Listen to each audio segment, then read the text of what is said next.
I came across this Tizzy video, and I probably came across this Tizzy video because it has so many comments on it. But in the beginning, before he throws it to the man that's about to speak, he's like, to the comment section, don't do it. Don't take the low hanging fruit. And what did most of us do? We took the low hanging fruit and we ran to the comment section.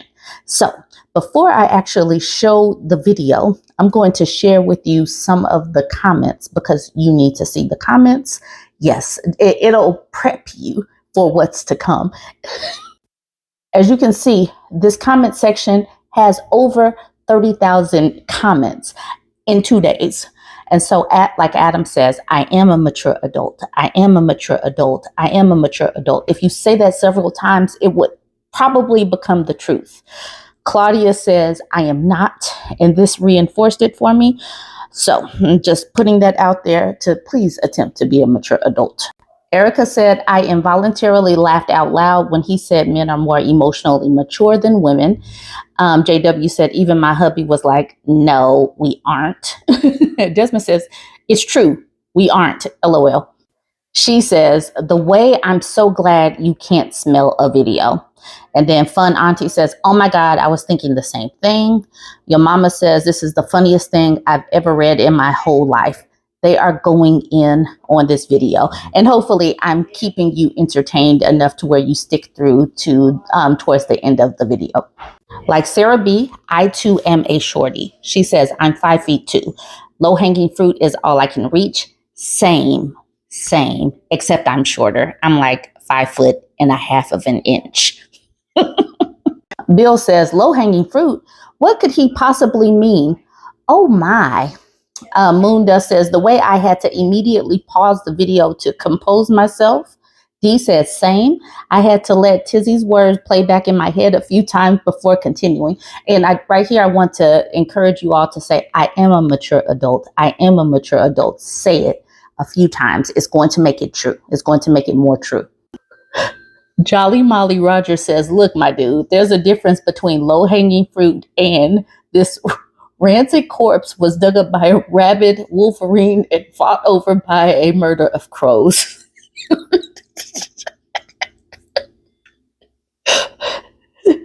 There's a difference between low-hanging fruit and this rancid corpse was dug up by a rabid wolverine and fought over by a murder of crows. I'm sorry. I have to compose myself. Like Twisted Doxy says, this comment is effing spectacular. I'm literally crying. Nobody is paying. Look at him. He's pointing, saying don't do it. And Jolly Molly Roger did it. Remington Andrade says, something tells me he's not telling the truth. Jitter at the bottom says, the tooth shall set him free. And then Mama Adi says, may we all have the confidence of a mediocre white man. And Cynical at the bottom says, that dude ain't even mediocre. I heard the banjos start playing.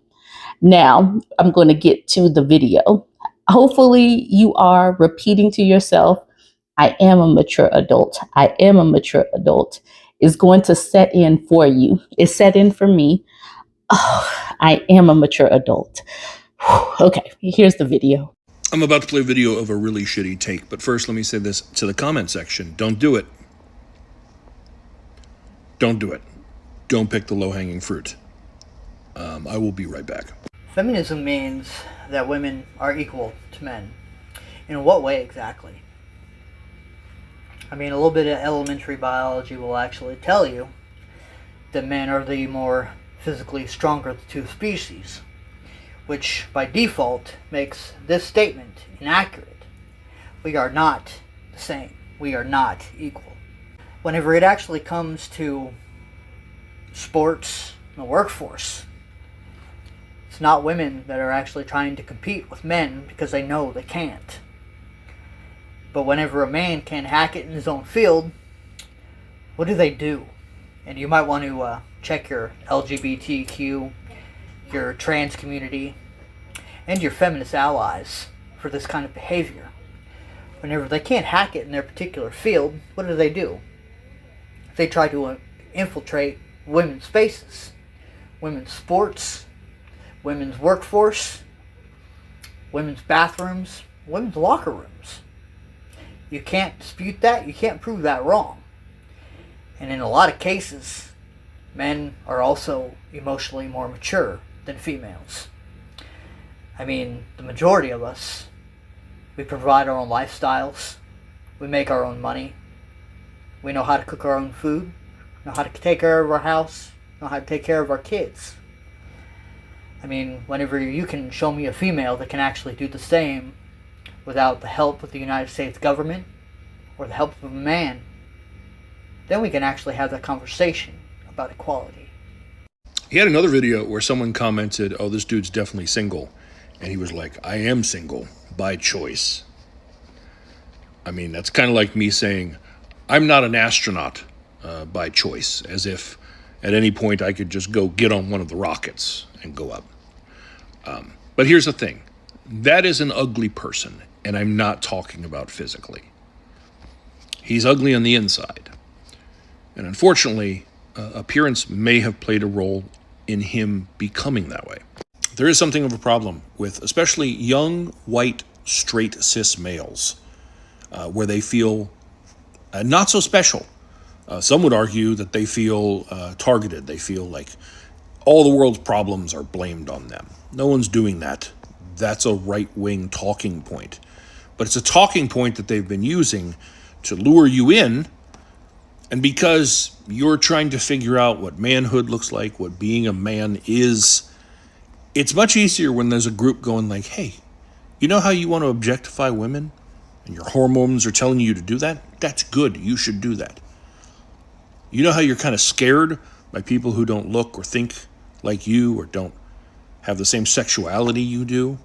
That's normal. That used to be okay, and now it's not. And we're telling you, you should be that. In this coming year, one of the things I'm going to be focusing on is talking about what it is to be a man in a way that hopefully young men will hear and kind of listen to.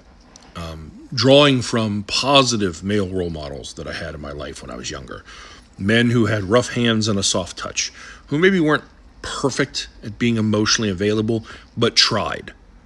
Who at very least listened to a kid who was trying to figure it out and gave some words of wisdom along the way. I learned some bad stuff too that I had to unlearn, and I'm hopefully going to help you avoid some of those pitfalls. The lessons that I learned the hard way, I'd rather teach to someone who can learn it the easy way. Some of it's a hard sell. Doing the right thing isn't easy. If it was easy, everyone would automatically do the right thing. The alternative is this guy. He hates women. He hates members of the LGBTQ plus community. He loves Donald Trump because he feels they align on those first two things. He has been so good at pushing people away before they can reject him that it has manifested into a genuine hatred for those people. He is resentful of them. And he is teaching his children to be that way. And if someone else doesn't come out and offer something else, doesn't make a lot of noise, giving an alternative option, we're just going to get more of that.